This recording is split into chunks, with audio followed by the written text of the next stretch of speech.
And as you can see, his head is somewhat forward because he works on the computer a lot. We call that forward head posture. His shoulder is high because his head is translated to the right. His pelvis is also translated a little bit to the left.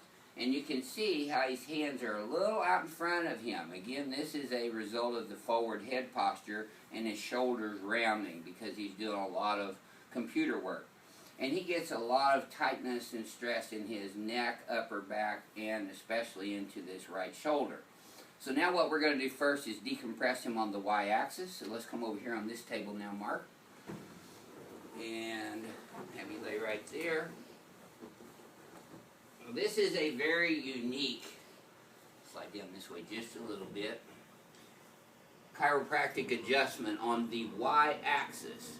It decompresses the spine from the occiput all the way down to the sacrum in one high velocity, low amplitude thrust. Now you'll notice I'm lifting his legs up, and we want to get his legs parallel with the floor, which they are. We use these hard rubber pins to pin his pelvis in. And we want to make sure we always get the patient in there tightly, because if they slip through, it's really hard on them. Get a wet towel, wrap it around their neck, but the contact point is at the base of the occiput bilaterally. Take a deep breath in through your nose. You want to make sure they have their teeth shut and relax and breathe normal. Excellent. Now, Mark, did you feel that all the way down through your spine? Pretty much. Yes, good. Okay, and also, I always check the patient's reflexes afterwards. You can see he's got a little bit of a diminished reflex on the right side, but on the left side is better, and we've been working on that.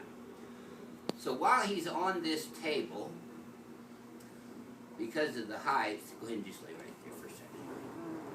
I am going to go ahead and adjust his cervical spine utilizing just a basic diversified palmar adjustment. Perfect, good job.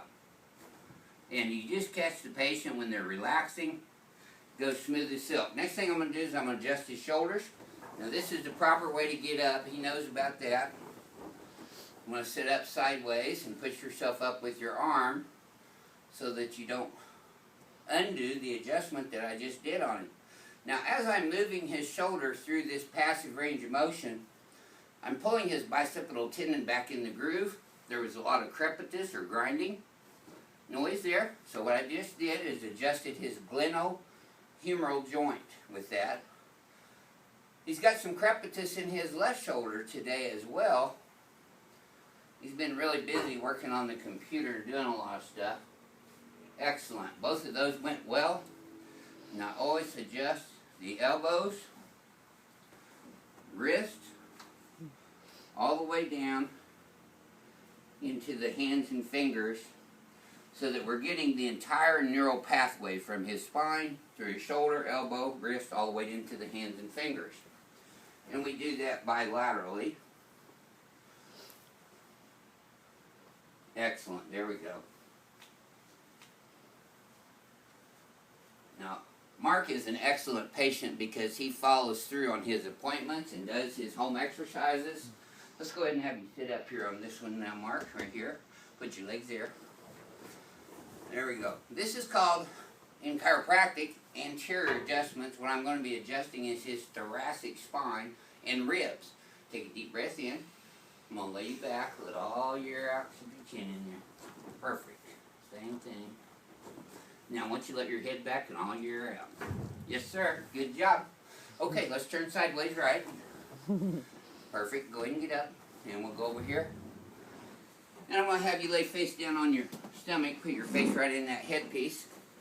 Very next thing that we're going to do is called a Deerfield leg check.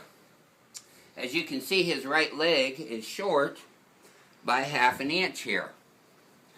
Now when I bring the legs up, this is called a knockless test. And you can see his pelvis changing. See how it raises and shifts to the right?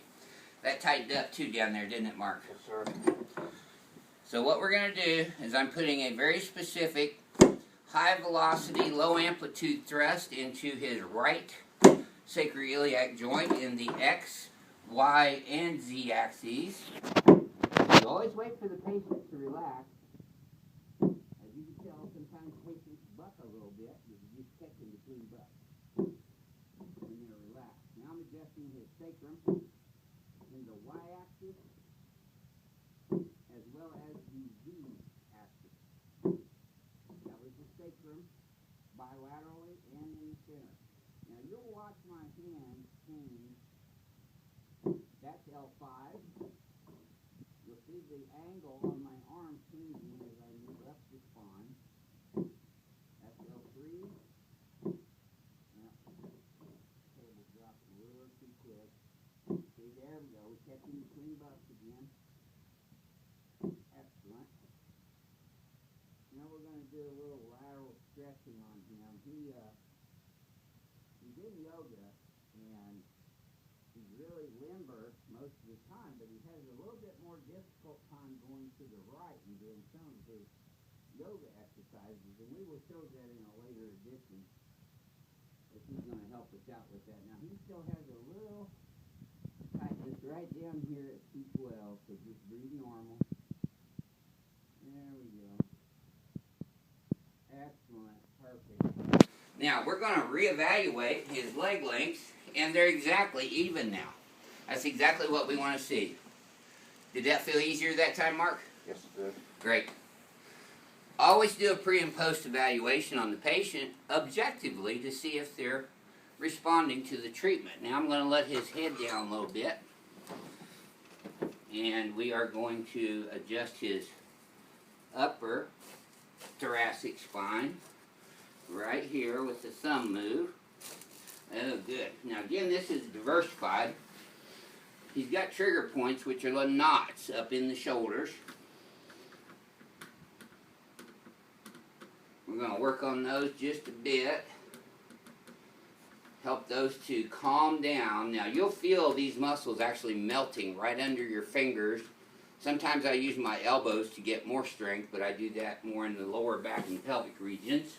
Okay, Mark, let's have you come back over here and stand in front of the mirror again. Now what we're going to do is we're going to reevaluate his posture. And I'm going to adjust him utilizing an Atlas adjusting instrument on the X-axis. As you can see, this is a very high velocity, low amplitude instrument. Put your legs a little bit further apart. Now, we're going to have the patient do exactly the same thing. So Mark, let's have you flex your head forward again. Now see, the range of motion is much better already. Backward. Better, but still kinked a little. Neutral. Now I want you to see where his hands are right now. Already they're back. But here is his home exercise as well as his mirror image adjustment. Have you lift your shoulders up and hold those back. I'm going to bring your head straight back. We're going to translate you this way. Now shift your pelvis straight. There you go. You notice I'm adjusting the Atlas directly from a lateral, taking straight back up. Okay, let's close your eyes, flex your head forward all the way. There, very good. Backward all the way. And neutral. Take a deep breath. His pelvis is right down the center now. Look where his arms are now. Hands are back on the pelvis where they're supposed to be. Shoulders squared off, much better. How'd that feel, Mark? Good. Good, great. This is your Houston chiropractor, Dr. Gregory Johnson. We'll see you next time.